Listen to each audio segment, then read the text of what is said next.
오늘 말씀의 제목이 하나님의 위로, 이런 제목의 말씀입니다. 위로라는 말을 이 백과사전에서 찾아보니까 그 뜻이 이렇게 되어 있어요. 따뜻한 말이나 행동으로 상대방의 슬픔과 괴로움을 달래주는 일, 이렇게 정의하고 있습니다. 여러분들은 한 주간 지내오면서 어떤 위로와 어떤 사랑으로 이렇게 받고 또 증거하면서 살아오셨습니까? 오늘 이 시간에 우리가 이런 하나님의 위로라는 제목으로 함께 은혜 받으시면서 또 주님의 사랑을 깊이 느낄 수 있는 귀한 시간이 되시기를 주님의 이름으로 축원합니다. 그렇잖아요. 이 시대를 살아가면서 여러 가지 일들을 많이 경험합니다. 특별히 코로나 때문에 많은 위로가 필요한 그런 시대가 더 되어지고 있는 것 같아요. 그래서 어떤 사람이 이 험한 세상 살아가면서 너무 힘드니까 위로받고 싶어 했습니다. 그래서 위로받고자 따라간 곳이 어디였느냐 보니까 세상 속의 유혹이었음을 깨닫게 되어졌습니다. 그러잖아요. 그 길은 위로가 아니라 도리어 모든 것을 다 잃었다는 그런 신앙 고백이 되어지는 그런 삶 아니겠습니까? 세상 사람은요, 누구나 다 위로받기를 원합니다. 어느 한 사람 빼놓지 않고 다 위로받기를 원한다는 것이지요. 그렇지만 진정한 위로가 될 만한 곳은, 또 진정한 위로를 줄 사람은 이 세상 어디에도 없다라는 것이지요. 그래서 미국의 부흥사였던 무디가 이런 말을 했습니다. 너 자신을 믿으라. 그러면 실망할 때가 온다. 친구를 믿으면 죽거나 이별할 때가 올 것이다. 돈이나 명예를 믿으면 사라질 때가 올 것이다.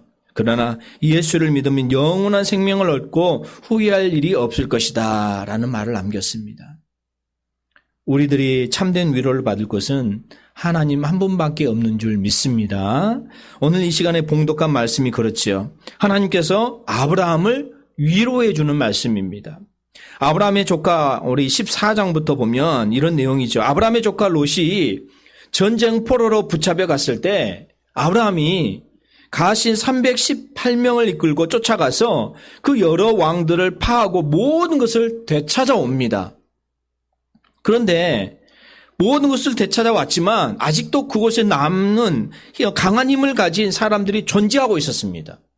그러니까 언제 또 연합하여서 아브라함을 공격하고 보복해 올 줄 모르는 그런 상황이었습니다. 그러니까 이로 인해서 아브라함은 두려워했다는 것이지요. 이러한 때에 이제 15장 1절 말씀이에요. 하나님께서 아브라함에게 나타나셔서 아브라함을 위로하시고 용기와 소망을 주시는 말씀이 오늘 본문의 말씀입니다. 하나님은 이처럼 여러 상황 가운데서 위로해 주시고 힘을 얻게 하시는 분이심을 믿고 오늘 저와 여러분들에게도 이 말씀의 은혜가 늘 넘쳐나시는 귀한 성도님들이 되시기를 바랍니다. 성경을 보니까 여러 위로의 말씀을 하고 있는 곳이 많이 있습니다. 그 대표적인 것을 좀 찾아보면 고린도 후서 한번 찾아보겠습니다. 고린도 후서 1장 3절입니다.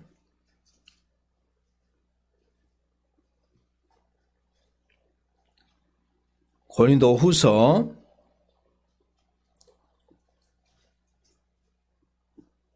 1장 3절 4절 함께 봉독하겠습니다.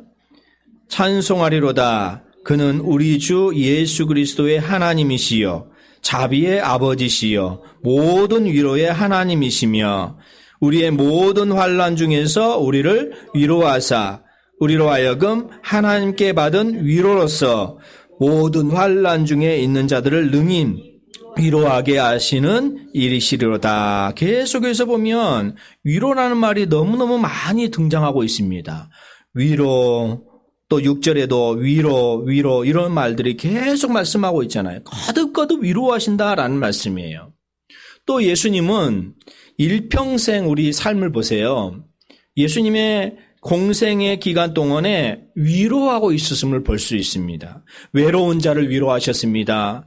멸시받는 자들의 벗이 되어주셨습니다. 그들을 위로해 주셨다는 거지요. 범죄한 사람들을 용서하심으로 그들을 위로해 주셨습니다. 또 예수님은 간음하다가 붙잡힌 여인을 향하여서 돌을 던지려는 무리들에게 너희 중에 누구든지 죄 없는 자가 먼저 돌로 치라 이렇게 말씀하셨잖아요. 그때 이 여인을 비방하면서 돌을 던지려던 무리들은 하나씩 둘씩 다 떠나가서 아무도 남지 않았습니다. 이때 예수님은 여인에게 말씀하지요. 너를 정죄하는 자가 있느냐? 없나이다. 그러면 나도 너를 정죄하지 아니하노니 다시는 죄를 범치 말라. 라고 그렇게 말씀하면서 그 여인을 위로해 주셨다는 거지요. 또 배신했던 베드로를 다시 찾아와 주셔서 그를 위로해 주셨습니다. 병든 자를 고쳐주시고 위로해 주셨습니다. 위로의 하나님은 지금도 위로받기를 바라는 사람들을 부르고 계십니다. 수고하고 무거운 짐지하더라 다 내게로 오라. 내가 너희를 쉬게 하리라. 우리를 위로하시는 하나님의 모습은 마치 길을 가는 나그네가 쉬어가는 그늘과 같은 분이시다라는 것이지요. 그래서 시편 기자도 이런 말을 하고 있습니다. 시편 121편 찾아보실까요? 시편 121편 5절 6절 한번 보시겠습니다. 시편 121편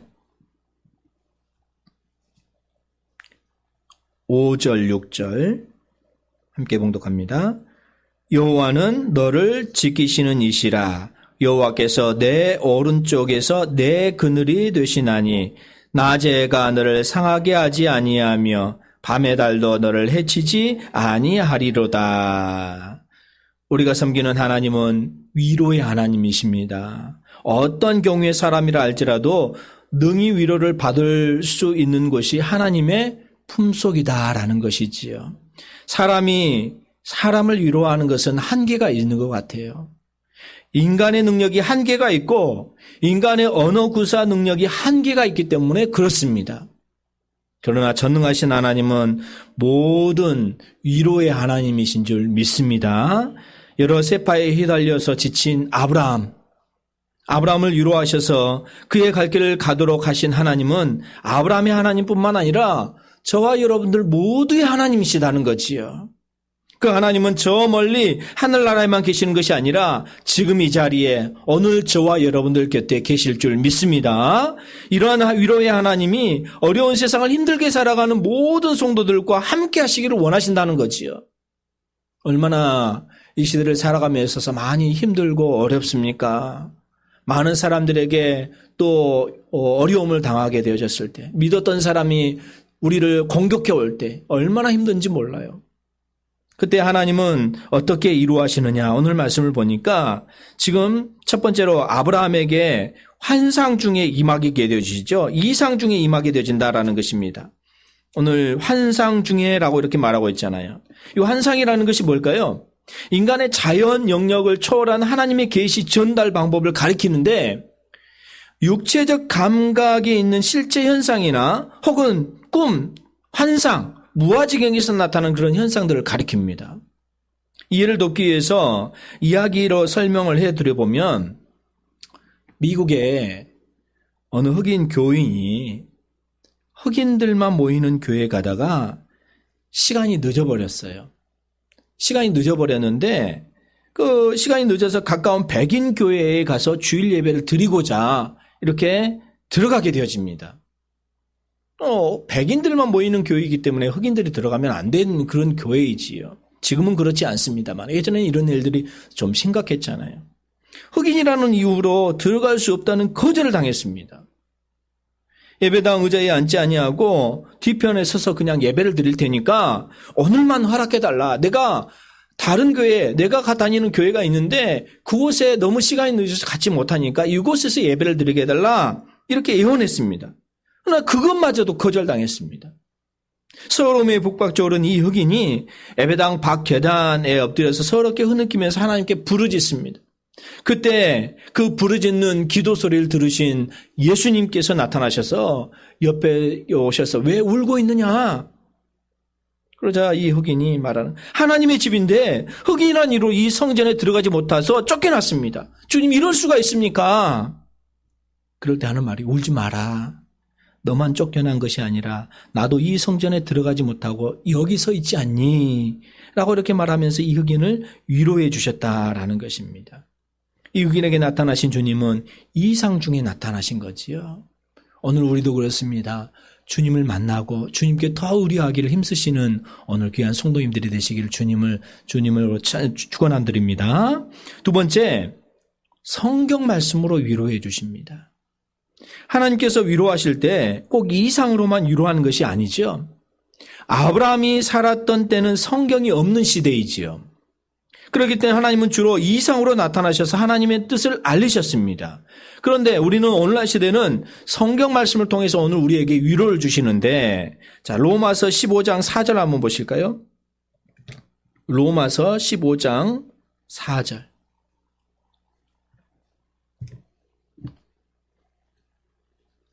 신약성경 로마서 15장 4절 한번 보시겠습니다. 함께 봉독합니다. 무엇이든지 전에 기록된 바는 우리의 교훈을 위하여 기록된 것이니 우리로 하여금 인내로 또는 성경의 위로로 소망을 가지게 함이니라. 성경 말씀을 통하여서 위로해 주신다는 거지요. 성경의 위로로 소망을 가지게 함이다. 하나님의 따뜻한 위로의 음성을 여러분 듣기를 원하시잖아요. 그렇다면 우리가 어떻게 해야 되느냐? 조용한 시간을 내어서 하나님의 말씀인 성경을 펴 우리가 읽을 때 위로해 주실 줄 믿습니다. 하나님의 위로를 받기 원하신다면 우리는 또한 이 하나님의 말씀이 증거되지는 교회에 오셔서 하나님의 말씀을 들어야 된다는 것이지요. 하나님의 위로를 또 받기를 원하신다면 우리가 말씀 공부에 여러 번 참석하셔서 부지런히 말씀으로 통해서 역사하신 하나님을 체험하는 그런 삶을 살아가야 된다라는 것입니다. 또 이사야 40장 한번 보실까요? 이사야 40장 28절 한번 보시겠습니다. 이사야 40장 28절에서 31절 한번 보시겠습니다. 구약 1016쪽입니다. 이사야 40장 28절에 31절 읽겠습니다. 너는 알지 못하였느냐 듣지 못하였느냐 영원하신 하나님 여호와 땅끝까지 창조하신 이는 피곤하지 아니하시며 곤비지 않으시며 명철이 한이 없으시며 피곤한 자에게는 능력을 주시며 무능한 자에게는 힘을 더하시나니 소년이라도 피곤하며 곤비하며 장정이라도 넘어지며 쓰러지되 오직 여호와를 앙망하는 자는 새 힘을 얻으리니 독수리가 날개치며 올라감 같을 것이요 다른 박질하여도 곤비하지 아니하겠고 걸어가도 피곤하지 아니하리로다. 그렇습니다. 우리와 함께 하시는 하나님의 말씀을 듣고 그 하나님께 또 구하시는 귀한 성도님들이 되시기를 주님의 이름으로 축원합니다. 또 세 번째로는요. 사람을 통해서 위로하시기도 합니다. 또 이사야 40장 1절 말씀 보실까요? 이사야 40장 1절 같이 읽겠습니다.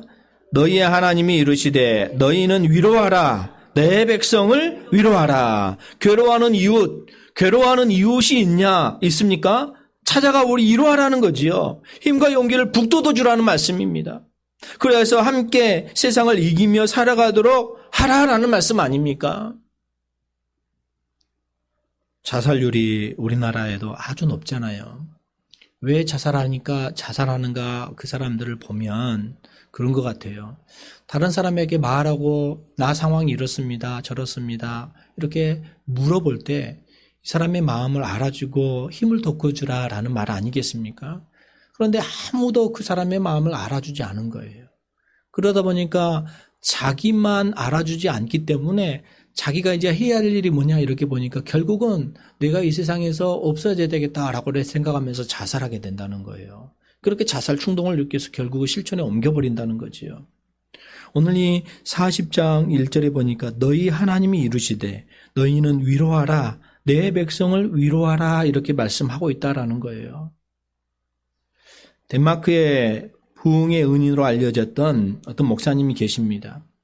그 목사님의 아내는 훌륭한 내조에 힘입어서 그 큼이 널리 알려지고 있었던 그 교회였습니다. 그리스도의 복음을 처음 전한 사람은 이 독일의 안스가라는 선교사였다고 합니다. 그걸 가르쳐서 복음의 사도 이렇게 불리게 되어졌습니다.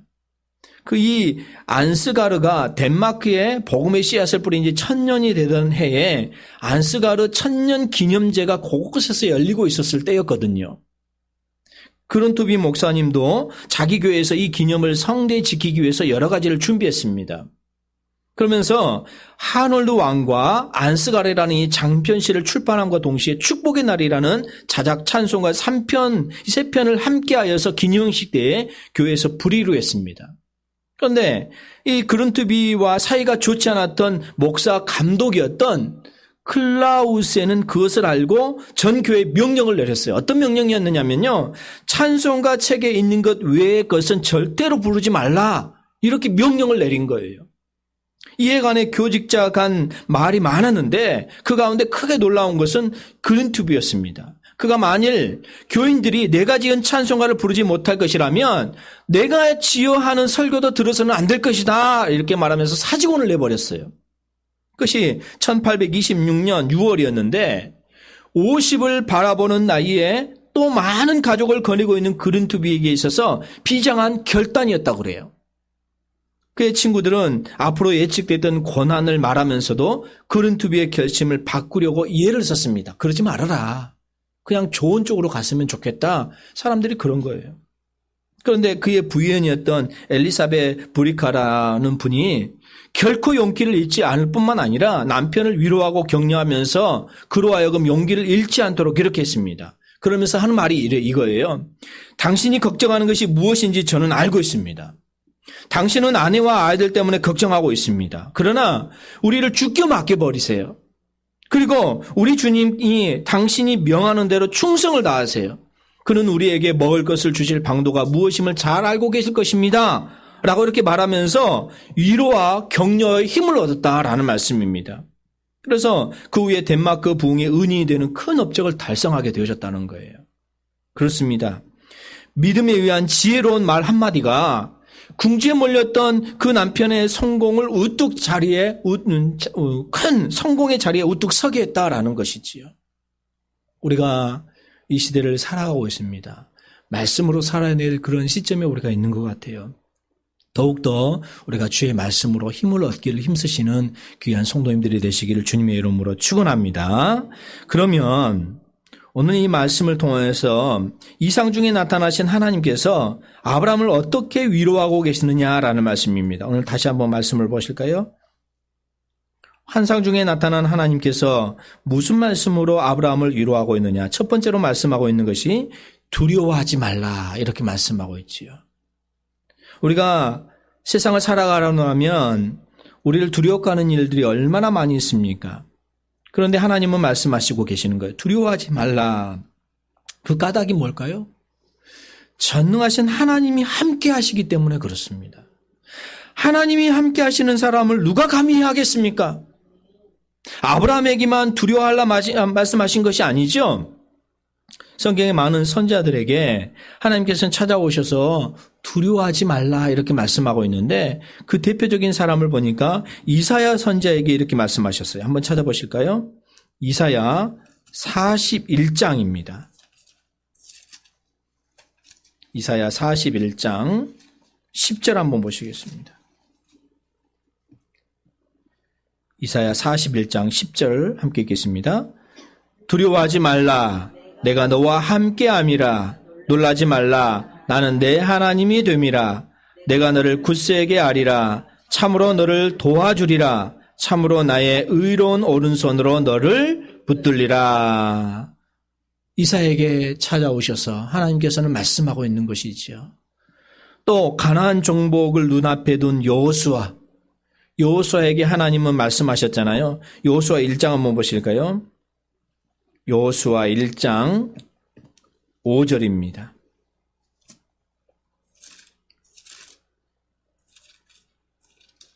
여호수아 1장 5절에서 7절 한번 보시겠습니다. 321쪽 구약 여호수아 1장 5절에서 7절 함께 읽겠습니다. 내 평생에 너를 능히 대적할 자가 없으리니 내가 모세와 함께 있었던 것 같이 너와 함께 있을 것임이니라. 내가 너를 떠나지 아니하며 버리지 아니하리니 강하고 담대하라. 너는 내가 그들의 조상에게 맹세하여 그들에게 주리라 한 땅을 이 백성에게 차지하게 하리라. 오직 강하고 극히 담대하여 나의 종 모세가 내가 명령한 그 율법을 다 지켜 행하고 좌로나 우로나 치우치지 말라. 그리하면 어디로 가든지 형통하리니. 여호수아에게 하나님께서 나타나셔서 말씀하신 그 말씀이잖아요. 또 예수님께서도 말씀하셨어요. 세상에서는 너희가 환난을 당하나 담대하라. 내가 세상을 이겼노라. 무덤에서 부활하신 후 승천하시기 전에도 말씀하셨어요. 볼지어다 내가 세상 끝날까지 너희와 항상 함께 있으리라. 저와 여러분들이 누구입니까? 하나님의 자녀들이잖아요. 하나님의 외아들 예수 그리스도의 십자가의 피값을 주고 사신 하나님의 자녀들입니다. 하나님이 우리와 함께 하십니다. 이 약속을 믿을 때 우리는 담대할 수 있는 줄 믿습니다. 하나님께서 약속하셨잖아요. 시편 121편 3절에서 8절 또 찾아보시겠습니다. 시편 121편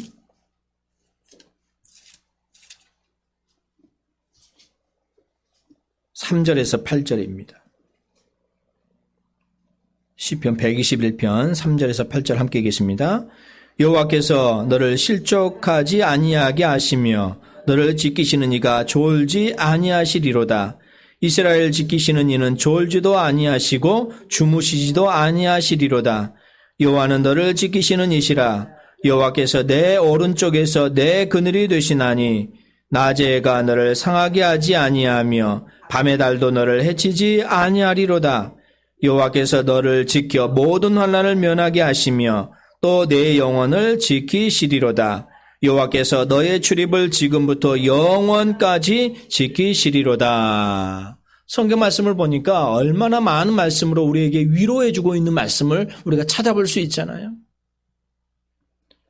두 번째로는요, 오늘 말씀을 보니까 두려워하지 말라 이렇게 말씀하고 있고, 두 번째로는 나는 너의 방패가 된다라고 이렇게 말씀하고 있습니다. 두려워 말라, 나는 너의 방패요라고 이렇게 말씀하고 있잖아요. 만물을 창조하신 전능자 하나님이 내가 너의 방패가 될 테니까 두려워하지 말라는 거예요.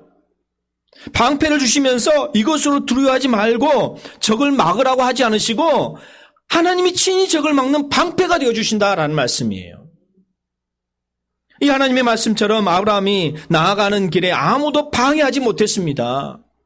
하나님이 방패가 되신 아브라함의 삶은 언제나 승리와 영광만 있었을 뿐입니다. 그는 열국의 아비가 되었고 축복의 조상이 되어졌잖아요. 우주와 만물을 통치하시는 하나님을 대항하여서 이길 대적이 어디가 있겠습니까?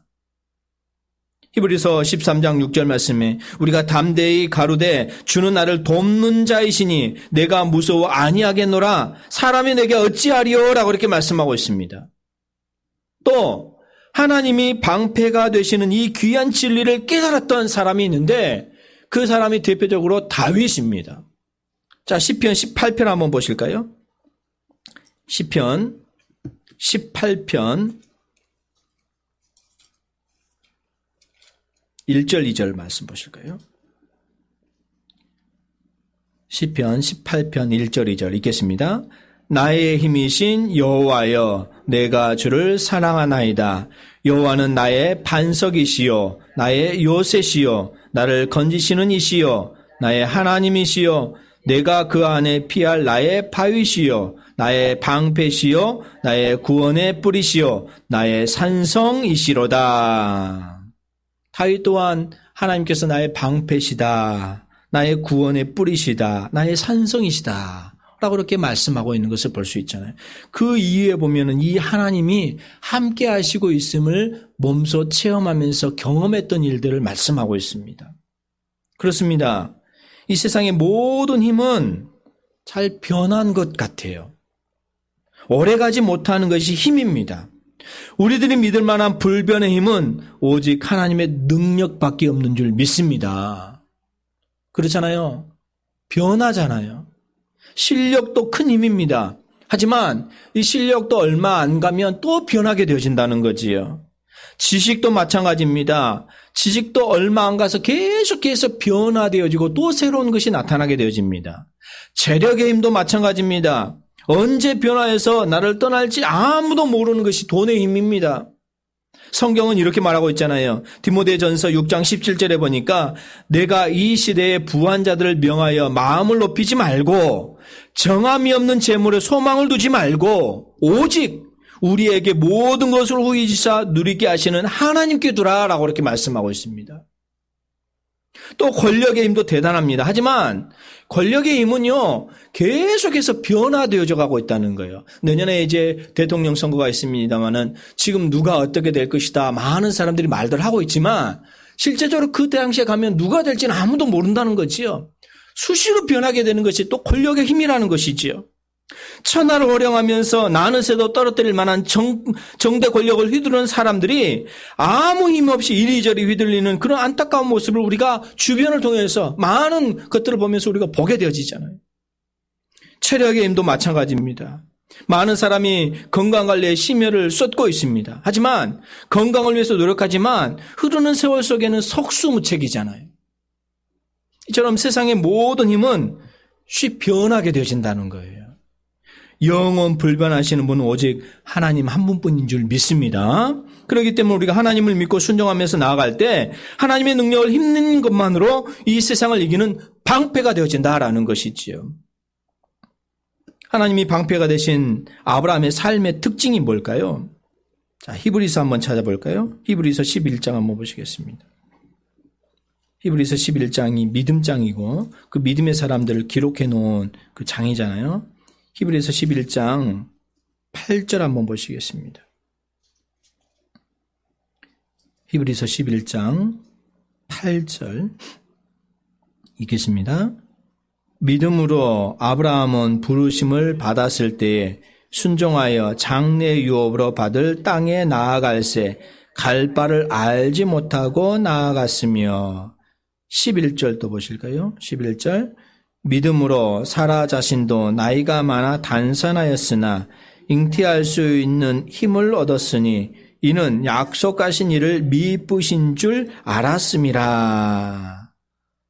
또 17절부터 보세요. 17절부터 19절 읽겠습니다. 아브라함은 시험을 받을 때에 믿음으로 이삭을 드렸으니 그는 약속들을 받은 자로 돼 그 외아들을 드렸느니라. 그에게 이미 말씀하시기를 내 자손이라 칭할 자는 이삭으로 말미암으리라 하셨으니 그가 하나님이 능히 이삭을 죽은 자 가운데서 다시 살리실 줄로 생각한지라. 비유컨대 그를 죽은 자 가운데로 도로 받은 것이니라. 이렇게 말씀하고 있습니다. 이처럼 하나님의 말씀을 믿고 순종하는 사람에게는 하나님의 능력이 나타나서 세상을 이기는 방패가 되어주신다라는 것입니다. 그래서 오늘 아브라함에게 방패가 되어주겠다 이렇게 말씀하고 있는 거예요. 그 방패가 되신 하나님을 믿고 나아가기 때문에 아브라함의 그런 삶을 보세요. 얼마나 어려움이 있었지만 그 가운데서도 하나님께서 역사하시고 힘을 얻는 그런 삶으로 살아갔기에 히브리 기자는 믿음의 사람들 가운데 아브라함을 기록하고 있는 거예요. 이런 얘기가 있습니다. 어떤 사람이 꿈에 새 예루살렘 성에 가보게 되어졌어요. 높은 시온산 꼭대기는 새 예루살렘 성을 잘 지었는데 그곳에 금강석과 홍보석과 녹보석과 가지각색 보석으로 아름답게 장식한 성이었습니다. 내가 정말 새 예루살렘 성에 가까이 왔구나 하면서 한 걸음, 두 걸음 점점 올라가 보니까 큰 문이 있는데 계시록에 기록된 대로 큰 진주문이 되어졌던 그 문이 있었습니다. 야, 이제 내가 새 예루살렘 성에 왔구나 하면서 그 문 앞에 당도하였을 때 문을 두드렸어요. 그러더니 두드리자 문이 열리더니 그곳에 먼저 있었던 베드로가 척 내다봅니다. 그러면서 그 베드로에게 문을 들이대던 그 사람이 저는 아무교회 아무개입니다 라고 이렇게 자기 교회와 자기 이름을 말합니다. 그러더니 베드로가 이렇게 물어요. 이 성에 들어오려면 믿음의 표가 있어야 되는데 믿음의 표를 가져왔느냐? 그러자 이분이 네 가져왔습니다 하면서 자기가 입고 왔던 이 옷 주머니를 다 뒤져보는 거예요. 안쪽부터 바깥쪽 바지까지 다 뒤져보는데 믿음의 표가 없어졌습니다. 아무리 뒤져도 믿음표가 없는 거예요. 있는 줄 알았는데 없어졌던 거예요. 그러자 장사꾼이었던 이분이 사정을 해보는 거예요. 나에게 지금 믿음의 표가 없는데 저는 아무 교회에 10년 이상 다니고 했는데 내가 그곳에서 열심히 봉사하고 열심히 믿음 생활 잘했습니다. 그러니까 그것만으로 나를 좀 들여보내주세요. 베드로가 하는 말이 그건 안 되네. 아무리 오래 다녀도 믿음의 표가 있어야 되는데 믿음의 표가 없기 때문에 당연히 들어올 수 없다네. 그러면서 또 말하는 그런 게 아닙니다. 사실은 제가 그 교회에서 장로 일을 10여 년 동안 해왔습니다. 그러니까 그것만 가지고 나를 좀 들여보내주세요. 이제 베드로 사도가 호통을 치면서 하는 말이 이거예요. 아니 장로 일을 10여 년이나 했는데 믿음이 없다면 순종하지 아니하고 말씀만 피웠겠구만. 그게 무슨 쓸데가 있어? 라고 이렇게 문을 꽝 닫고 들어가 버렸다는 거예요. 문을 꽝 닫는 소리에 깨보니까 실제적으로 있는 것이 아니라 꿈이었다는 거예요. 꿈이었기에 다행이지 꿈이 아니었으면 어떻게 보냈었겠습니까? 그러니까 그 꿈 오고 난 뒤에 이분이 어떻게 많은 변화가 있었겠지요. 그렇습니다. 우리의 삶 가운데 한번 되돌아봐야 될 그런 시점에 있는 것 같아요. 우리의 믿음이 얼마만큼 서가고 있는지 말씀으로 주님께서 늘 말씀하고 있는 그 말씀을 붙들면서 더 우리의 믿음이 한 단계 한 단계 성숙해 가시는 귀한 성도님들이 되시기를 바랍니다. 세 번째로 오늘 말씀을 보니까 이제 말씀하고 있지요. 두려워하지 말라. 나는 내 방패요 너의 지극히 큰 상급이다. 이렇게 말씀하고 있습니다. 여러분 그렇잖아요. 상은 참 좋잖아요. 영광스러운 것이잖아요. 그래서 운동선수들은 올림픽에 금메달을 따기 위해서 피나는 노력을 합니다. 지금 이제 다음 달에 일본에서 올림픽이 열리지만 올림픽에서 금메달을 따기 위해서 얼마나 많은 사람들이 피나는 노력을 4년 동안 해옵니까? 그러면 금메달이나 은메달, 동메달 따면 어때요? 그만큼 상급이 있잖아요. 우리나라에서 마찬가지로 그만큼 대가를 내주나요? 평생 동안 먹을 수 있는 그런 돈을 받게 되어지잖아요. 피나는 노력을 합니다. 또한 노벨상의 영광이 또 얼마나 큽니까? 노벨상의 수상자는 모두가 존경을 한 만큼 큰 그런 것을 갖잖아요. 이 세상의 상이 이만큼 또 큰데 하나님이 지금 말씀하고 있는 거예요. 하나님 자신이 아브라함에게 상급이 된다라고 이렇게 말씀하고 있다는 거예요. 그 영광의 존귀함은 이루 말로 표현할 수가 없잖아요. 이 지구상에 20억이 넘는 신앙인들이 아브라함을 믿음의 조상이라고 우러러보고 있습니다. 이 시간 우리들도 아브라함의 삶을 거울로 삼고 있지 않습니까? 그 아브라함의 후손인 유대인들은 지금도 이 세계를 움직이고 있잖아요. 사랑하는 우리 성도 여러분, 지금 미국의 한 휴양지에서 아파트가 무너졌잖아요. 그저께 보니까. 근데 그 무너져 있던 삶의 그런 그 직업을 내가 인터넷에 잠깐 봤는데 유대인이 거의 많이 살고 있었다는 거예요. 유대인이. 그 무너져 가지고 있었던 그 아파트 내에서도. 모르겠습니다만 지금 그 속에 그 아파트에 살고 있던 유대인들이 약 70% 이 정도 되지 않을까 싶어요. 그만큼 유대인들이 어딜 가든지 이렇게 장악하고 있었다라는 말 아니겠습니까? 하나님을 유일한 상급으로 지금 아브라함이 그 상급으로 삼았기 때문에 그의 삶이 형통케 되어졌다라는 것이죠. 하나님을 유일한 기업으로 삼고 살아온 아브라함. 하나님이 주시는 그 어떤 것을 기대하지 말고 하나님을 기대하면서 우리가 살아가야 된다라는 것입니다. 하나님이 내 곁에 가까이 계실 수 있는 삶이 무엇인가를 또 우리가 늘 깊이 생각하면서 살아가야 된다라는 거예요. 그리하면 하나님이 원하는 세상적인 축복은 저절로 받아 누리게 되어진다는 것이죠. 아브라함이 지금 하나님이 함께 하시는 삶의 비결이 믿음과 순종임을 깨달았잖아요. 그래서 아브라함은 하나님에 대한 절대적인 믿음, 절대적인 순종, 절대적인 헌신의 삶을 살아갈 수 있었다라는 거예요. 창세기 12장 한번 보실까요? 창세기 12장 1절부터 3절까지 한번 보실까요? 함께 읽겠습니다. 여호와께서 아브라함에게 이르시되 너는 너의 고향과 친척과 아버지의 집을 떠나 내가 내게 보여줄 땅으로 가라. 내가 너로 큰 민족을 이루고 내게 복을 주어 내 이름을 창대하게 하리니 너는 복이 될지라. 너를 축복하는 자에게는 내가 복을 내리고 너를 저주하는 자에게는 내가 저주하리니 땅의 모든 족속이 너로 말미암아 복을 얻을 것이니라 하신지라. 아브라함을 부르시는 장면이죠. 갈대아 우르, 그 당시에 바벨론입니다. 바벨론에서 얼마나 많은 권력, 얼마나 많은 재산, 얼마나 많이 잘 살고 있었어요. 그런데 그곳에 살던 아브라함을 부른 거지요. 갈 바를 알지 못하고 이제 아브라함은 그 부르심에 응답하여서 이제 12장 1절부터 시작되는 그런 삶 아닙니까? 그러면서 이제 계속 여러 상황 또 자기에게 어려움을 당하는 그런 상황이 지속되어지는 가운데 오늘 이 15장에 또다시 말씀하고 있는 거예요. 세상 의지하지 말고 하나님을 의지하고 내가 너의 방패가 되겠다. 너 두려워하지 말라. 내가 너의 큰 상급이 되겠다. 또다시 한번 하나님께서 말씀하고 있는 것 아니겠습니까? 오늘을 살아가는 저와 여러분들 마찬가지입니다. 하나님께서 오늘 우리에게 나타나셔서 말씀하실 때 똑같이 동일하게 말씀해 주실 거예요. 두려워하지 말라. 내가 너의 방패가 되겠다. 내가 너와 상급이 되겠다. 이렇게 말씀해 주신 주님을 바라보면서 우리 이름교회가 저와 여러분들이 이 말씀을 붙들면서 살아가시는 귀한 성도님들이 되시기를 바랍니다. 우리는 모두 아브라함의 믿음과 순종으로 하나님께서 위로하시는 말씀으로 살아가야 된다는 거예요. 또 하나님이 부시는 새 힘을 얻어서 복된 삶을 살아가야 된다는 거예요. 앞으로 어떻게 될지 우리는 아무도 모릅니다. 코로나가 종식이 되어져서 빨리 이전과 같은 삶이 오면 좋겠지만 또 다른 변이적인 그런 바이러스가 또다시 나타나고 있잖아요. 또다시 나타나고 또다시 나타난다는 거예요. 이러할 때 우리의 믿음의 생활이, 믿음의 삶이 변해서는 안 된다는 것이죠. 말씀을 붙들면서 더 주님을 의지하시는 저와 여러분들, 하나님의 위로를 받으면서 나아가시는 귀한 성도님들이 다 되시기를 주님의 이름으로 축원합니다. 기도하겠습니다. 거룩하신 하나님, 말씀을 통해서 역사 주신 하나님, 오늘 아브라함에게 또다시 나타나셔서 두려워하지 말라. 나는 나의 방패다.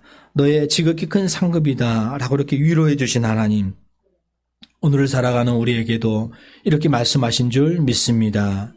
우리 성도님들, 우리 이름교회가 이런 말씀으로 말미암아서 위로받고 우리에게 주어진 사명을 잘 감당할 수 있도록 인도하여 주시옵소서. 주는 그리스도시요 살아계신 하나님이심을 늘 고백하게 해주시고 여러 상황이 오고 여러 어려움이 올 때 세상 바라보지 않게 해주시고 주름 바라보지 않게 해주시고 사람 바라보는 것이 아니라 오직 하나님의 말씀을 붙들면서 살아갈 수 있는 그런 성도님들이 다 되게 하여 주시옵소서. 주님 기도합니다. 여러 일들을 만날 때 우리가 하나님께 주신 지혜로 말미암아서 우리가 슬기롭게 지나갈 수 있도록 인도하여 주시옵소서. 지난 한 주간 우리가 어떻게 살아왔습니까? 또 앞으로 살아갈 일주일 어떻게 우리가 살아갈 것입니까? 주님 기도합니다. 성령님께서 늘 하루에 함께 해주시고 다른 사람에게 우리에게 주어진 그런 영향적인 삶을 또 베풀어 줄 수 있도록 인도해 주시고 흘러가게 해주시고 그 사랑 안에서 우리 교회가 서갈 수 있도록 인도하여 주시옵소서. 정말로 위로자가 되신 하나님을 바라보게 해주시고 정말로 지금까지 살아왔던 모든 것들 아브라함이 삶으로 이렇게 실천하면서 살아갔던 것처럼 오늘도 우리에게 주시는 말씀으로 또 승리하면서 살아갈 수 있는 귀한 성도님들이 다 되게 하여 주시옵소서. 우리 성도님들을 한 사람 한 사람 찾아가 주셔서 그 위로의 하나님을 바라보면서 살아가는 귀한 성도님들 은혜의 삶을 살아갈 수 있도록 주님께서 축복하여 주시옵소서. 모든 말씀을 감사를 드리오며 예수 그리스도의 이름으로 기도하옵나이다.